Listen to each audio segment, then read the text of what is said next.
مشرکین مکہ میں ایک طبقہ تھا، اور آج کے دور میں بھی بہت سارے لوگ ایسے پائے جاتے ہیں جن کا یہ کہنا ہے کہ اگر ایک آدمی مر گیا تو مرنے کے بعد جب اس کو دفن کر دیا جاتا ہے تو مٹی میں مل کر کے گھل مل کر کے بالکل ختم ہو جاتا ہے۔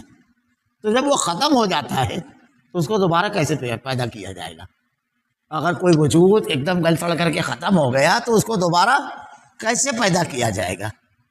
حالانکہ اللہ رب العالمین ارشاد فرماتا ہے اگر تعجب ہو تو واقعی ان کا کہنا عجیب ہے، ان لوگوں کا کہنا عجیب ہے، جب ہم مٹی ہو جائیں گے تو کیا ہم نئی پیدائش ہوں گے؟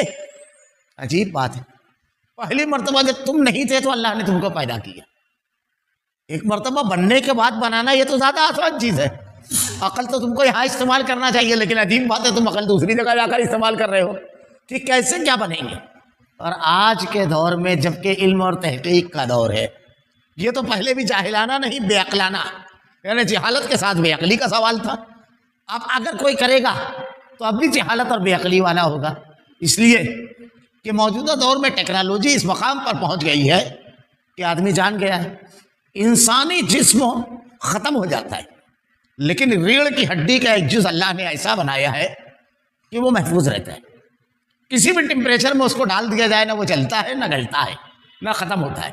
دوسری بات، سائنسداں کہتے ہیں کہ ہمارا جو جسم ہے تو ہمارے جسم میں اللہ رب العالمین نے جتنے سیل بنائے ہیں کروڑوں کی تعداد میں سیل ہیں، اور ہر سیل میں ہماری پورے کے پوری پروگرامنگ ہے، یعنی ایک آدمی کے جسم کا کروڑواں کروڑ ترین حصہ نکالا جائے اور اس کو محفوظ کیا جائے اور اس کی پرورش کی جائے تو ایک نیا آدمی بالکل کاپی اس کی بنے گا، شکل و صورت، مزاج، ذہن، قد و قامت، سب چیز میں۔ جو ہمارے یہاں کلوننگ کہا جاتا ہے یہ وہی ہے، اسی کی کاربن کاپی ہو جاتا ہے۔ تو پوری دنیا کے انسانوں کو دوبارہ بنانے کا اگر ریکارڈ محفوظ کرنا ہے تو سائنٹسٹ کہتے ہیں کہ عورتیں بچوں کو کاجل لگانے کے لیے جو ڈبیا استعمال کرتی ہیں اس کے اندر پورا ریکارڈ آ جائے گا۔ یہ انسانی علم ہے، یہ انسان کے پاس ہے، یہ کلون کرنا رہے گا، پوروں کی دوسری کاپی بنانا رہے گا تو اتنی تھوڑی جگہ لگ گئی۔ وہ رحیم، وہ کریم، وہ علیم، وہ خبیر رب، اس کا کیا معاملہ ہے؟ وہ تو کن کہتا ہے بس ہو جاتا ہے۔ تو آج کے دور میں اگر یہ کوئی کہے گا تو بہت بڑی جہالت ہوگی، اس سے کہا جائے گا جا کر پہلے تعلیم حاصل کر۔ اور کسی بھی دور میں اگر آدمی کہے تو بغیر ڈگری والا بھی اس سے کہے گا تو پہلی مرتبہ کیسے بنا؟ تو پہلی مرتبہ بنانا مشکل ہے کہ دوبارہ، بلکہ دوبارہ دنیا کے اندر، چونکہ انسان جب کوئی چیز بناتا ہے تو اس کی تخلیق میں خامی ہوتی ہے تو بہتر بناتا ہے۔ یہ اللہ ہے جو اپنی ہر تخلیق کو مکمل، ربنا ما خلقت ھذا باطلا، کسی چیز کو اللہ نے بلا وجہ نہیں پیدا کیا، اور ماڈل کے اعتبار سے حد کمال کو پہنچی ہوئی ہے۔ جسے اللہ نے زمین جب سے بنائی، جب سے جھاڑ بنایا، کسی نے نہیں کہا کہ اس کا ماڈل بدلنا چاہیے۔ اللہ نے انسان بنایا، کسی آدمی نے نہیں کہا ہاتھ آگے پیچھے ہونا چاہیے، دائیں بائیں نہیں۔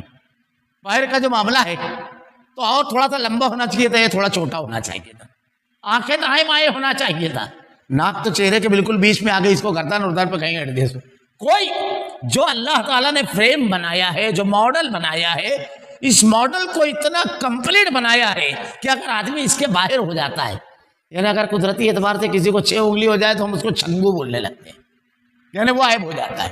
یہ ماڈل کے باہر، ماڈل میں ذرا سی کمی ہے، ٹانگ تھوڑی سی پتلی ہو گئی، لنگڑا ہو گیا، بینائی ذرا سا اللہ تعالیٰ نے دونوں میں سے ایک آنکھ کی کمزور ہو گئی، ایک آنکھ نہیں ہے، کانا بول دیا اس کو، سنائی نہیں دے رہا ہے، بہرا بول دیے، یعنی عیب دار ہو گیا وہ۔ یہ اللہ کا ماڈل ہے، تو اللہ کے اوپر تعجب تو تمہاری عقلوں پر ہے، یہ سب دیکھتے نہیں تم۔ اللہ تعالیٰ کہہ رہا ہے کہ دیکھو تجھے تعجب، اگر تجھے تعجب ہو تو واقعی ان کا کہنا عجیب ہے، جب ہم مٹی ہو جائیں گے تو کیا ہم نئی پیدائش میں ہوں گے؟ اللہ تعالیٰ ارشاد فرماتا ہے اولئک الذین کفروا بربہم واولئک الاغلال فی اعناقہم واولئک اصحاب النار ھم فیہا خالدون۔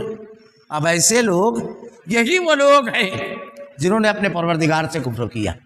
ارے بنا ہے نا، تو خود بنا ہوا ہے نا، انکار کر رہا ہے کہ تجھ کو بنانے والا تجھ کو نہیں بنا سکتا، اس سے بڑا کافر کون ہوگا؟